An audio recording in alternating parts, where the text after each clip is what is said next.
So I'm just going to speak about an open topographic data viewer that the GSI launched last year, which has a whole host of LiDAR data on it, not only from the GSI but from other organisations as well. So for those who don't know LiDAR or how it actually works, it stands for light detection and ranging. A laser pulse is essentially emitted from an aircraft, and we're able to deduct the time it takes for that laser pulse to hit the ground and respond back to the aircraft, and from there we can get a measurement of height. So obviously as these pulses are coming down through the ground or through the atmosphere from the aircraft, they hit the tops of trees, branches of trees, and eventually hit the ground surface. And it's that ground surface return, or the last return, is the one that we're most interested in the geological surveys perspective. So just to give people an idea of what the GSI have collected so far, over there on the right hand side you see a map of Ireland and the various survey grids. So we have data from the GSI, the Department of Culture, Heritage, Geological, and the Discovery Programme. And at the very bottom there you can see a legend, and a little pink survey grid just off the coast of Ireland is actually Skellig Michael. And it's quite interesting to actually view that. And that's all readily available to view online and download. Then moving on from there, we have since received data from Transport Infrastructure Ireland, and that's what the map is now looking like. So as you can see, we're trying to build up a mosaic of LiDAR data set across the country and trying to have one national LiDAR archive. Just to say that these data sets, they're quite large in size. So one LAS file, for example, one of those survey grids, it's about a ½ gigabyte in size, so it's huge data when you start to put in aerial photography on top of it as well. So it's quite a challenge in terms of data processing. So just to give people an idea of some of the applications that the data can be used for, in the GSI we use it for what's called karst feature mapping, is trying to map all these swallow holes and dolines and depressions across the country. You can see that there's some features actually mapped in those pink circles, but there's many more. If you're looking at that image on a bird's eye view, you can see all the dimples in the surface, and they're potentially these things called karst features. We also use it for karst feature mapping, or for geology mapping actually. So this is an area in Cork where we know that these features only occur in limestone rock, but that unit on the left hand side as you're looking at it is actually a sandstone unit, so we're actually able to redefine the geology map based on the LiDAR data here.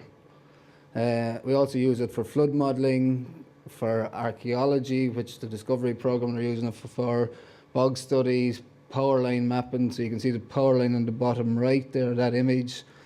And then if you zoom in, you can see that power line again for feature extraction, so that's that same image with just features extracted out of it. For road network mapping, which is what the TII are using it for, so you can see that's the main motorway there, and there's the concrete bollard along the motorway is actually what's mapped in the middle, and the cars can be seen there as well. It obviously can be used for planning and engineering purposes as well.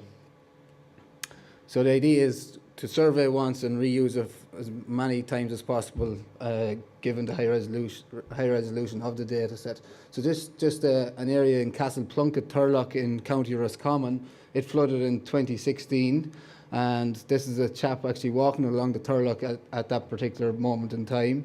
So if we take a 3D view of that and we scrape back the water, that's actually what that Turlough actually looks like.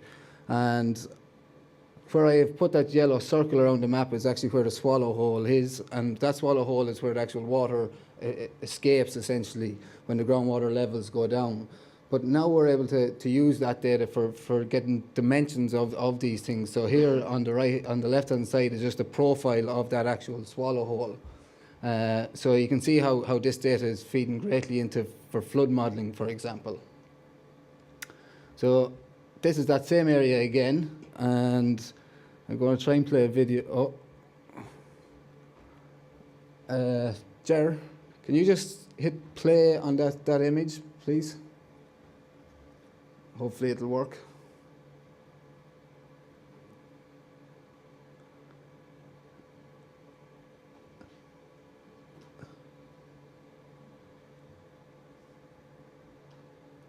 Yeah, perfect. So just as you watch the difference between the aerial photography and what the LiDAR is actually picking up. So if you're a hydrogeologist, if you can imagine yourself sitting back in the office trying to figure out what's actually going on here from an aerial photograph, it's quite hard to try and figure it out. But when you have the LiDAR underneath it, you can see its power. So you can see it picking up so many features that wouldn't be potentially able to pick up with an aerial photograph. So just to say, like, why bother collecting all this data? So from a GSI's perspective, we use it for geological mapping and more specifically for karst feature mapping.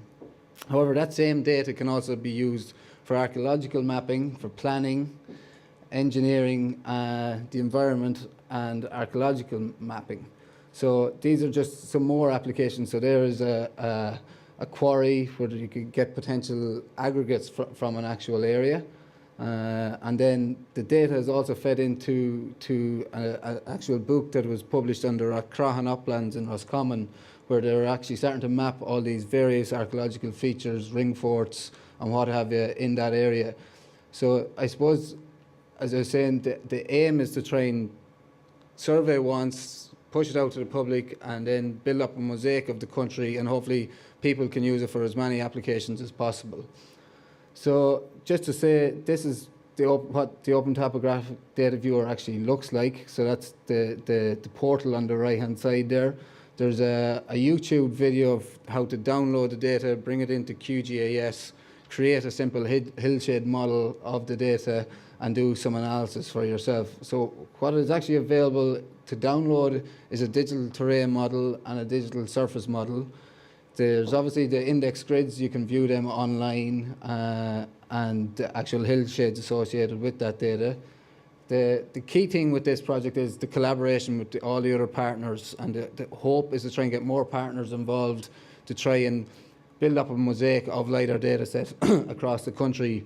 And like Frank, we want to try and avoid duplication. So if the GSI are surveying in an area and somebody else is actually surveying in the same area, but neither people know who's surveying what, then there is the chances that we could actually survey the same area twice.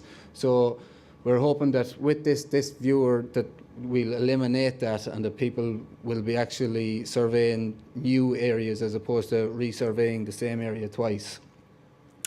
You can also record features, so there's like a geoform on this viewer, so the public can actually go out and if they think there's a karst feature or an archaeological feature or whatever, they can actually input a feature into the database directly, and we're actually using that data. So the National Parks and Wildlife Service are taking that data directly and actually assessing it for archaeological features and ground truthing it. So if you want, I'll be around today just to say it, and I can give demos on my laptop of how to download the data and bring it into QGIS and create hillshades and whatever other GIS pieces you might need. So just to say the benefits of developing something like this, there's going to be hopefully no data duplication in the future. It'll fill gaps between the grids, and hopefully we'll eventually have one LiDAR archive for Ireland. It also leads to data creativity. So not only is the data being used for geological or environmental or archaeological reasons or projects, it drives, like, the data is feeding into virtual reality programs and gaming programs, for example. So there's a whole host of research uses for it as well. So where we're going from here, we have actually got data now coming from New York University, which have surveyed all of Dublin City, and we're going to hopefully create a DTM of Dublin City over the coming months and get that data on the viewer. And we've also surveyed some areas, some other turlocks in Galway and in County Clare that we want to actually put on the viewer, and they'll hopefully be released in the coming months as well. And if anyone has any data, or if people would like to put their data on this portal, please get in touch, and we'll get that sorted. All right, and that's it. Thank you.